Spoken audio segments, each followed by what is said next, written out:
6 suspects arrested in Iron County face robbery charges. Hurricane Valley showcases massive American flag, and new Pioneer Park interpretive trail celebrates Dixie spirit. You're watching St. George News at 5, brought to you by our studio sponsor, We Win Injury Law. Good afternoon, I'm Christy Langenheim. 6 suspects are in custody after allegedly robbing $200,000 from a Taylorsville ATM and being arrested at an Iron County rest stop. We'll go to Jeff Richards for the full story. Multiple bank robbery suspects were apprehended at a rest stop in northern Iron County on Wednesday afternoon. Police said the incident started at 9:30 that morning when a bank was robbed in Taylorsville, Salt Lake County. Investigators, with the assistance of the FBI, were able to track the suspects as they made their way south along Interstate 15. More than 5 hours and 200 miles later, they stopped at a rest area near Paraguna, where law enforcement officers surrounded the suspects and took them into custody without further incident. Thanks, Jeff. Hurricane Valley Fire and Rescue raised one of southern Utah's largest American flags to honor the heroes of 9/11 during a remembrance ceremony early Wednesday morning.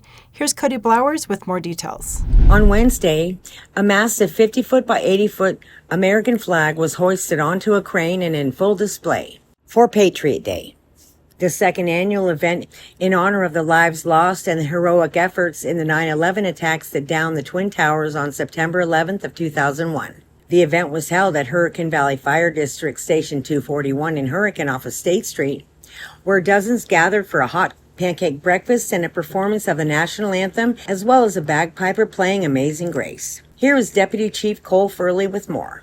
So we're here today at the Hurricane Valley Fire District Station 41.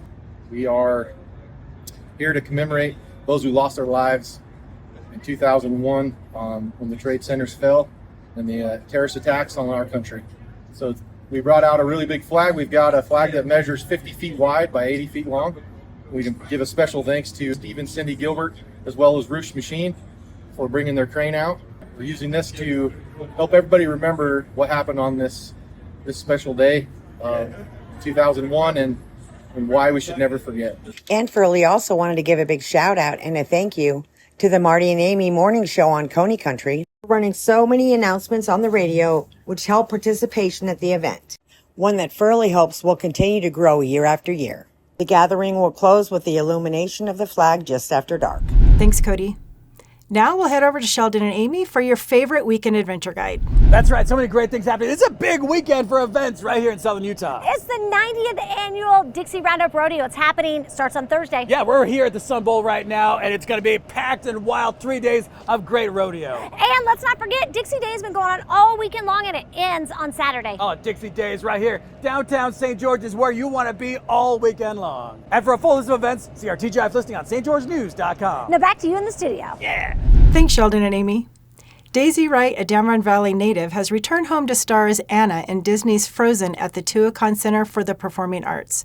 After performing worldwide, Wright says it's a dream come true to play a Disney princess and perform for her family and friends. With over 100 shows this season, Frozen runs through October 17th at Tuacahn. St. George celebrated Dixie Days with a ribbon cutting at Pioneer Park, marking the opening of a new paved interpretive trail that connects Pioneer Park to Red Hills Desert Garden. We'll go to Alicia Lundgren for the story. On Tuesday, the city of St. George celebrated the completion of its Pioneer Interpretive Trail project with a ribbon cutting, guided hikes, and refreshments, and around 100 people gathered at the park's west side. The city's Parks and Community Services Director, Shane Moore, discusses the new trail. The trails that we've come to open today are going to allow more accessibility than ever before to this incredible place. If you have somebody in a wheelchair, if you have somebody in a stroller, you're able to really bring them up and let them experience and see the views and the red rocks and just feel the incredible vibe that we have up here. Visitors interested in St. George history and habitat can find informative signs along the trail. City landscape architect Mark Goebel said columns on shade structures also feature quotes from city officials and community members about Dixie spirit, a focus of the trail's interpretive signs. He shared one quote from local author Lyman Hafen. The Dixie spirit is the light radiating from a precious gem formed under the pressure of isolation and desperation in pioneer times, and shines on today in all that is good, real, and true about Utah's Dixie. St. George Mayor Michelle Randall said the trail could answer questions from curious locals and newcomers. Go take a walk and you'll find out, especially once all the signs are permanently up, and that people will realize that this area is special, that we are proud to be from Utah's Dixie, and that we recognize all of the hard work and effort that went in from previous generations to make this a city that everyone wants to be in now, as we know. Southern Utahns can access the trail, which connects Pioneer Park to the adjacent Red Hills Desert Garden on 375 Red Hills Parkway. 3, 2, 1.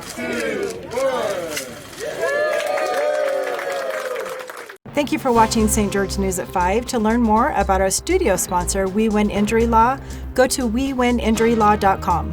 I'm Christy Langenheim with St. George News, your #1 source for local news. This has been St. George News at 5, brought to you by We Win Injury Law.